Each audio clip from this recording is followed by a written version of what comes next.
This is Ruhaan. Welcome back to my channel. Don't forget to like and subscribe. If you got to go out of your house and you don't have a face mask, then let me tell you a DIY video how to make your own face mask.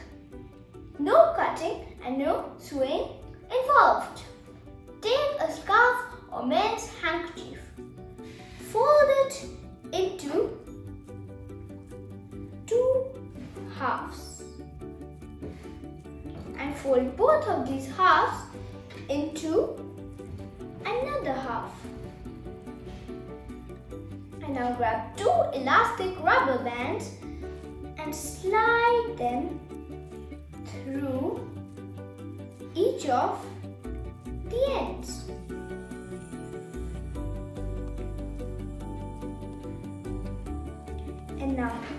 And now tuck one of these ends into the other. And now your face mask is ready.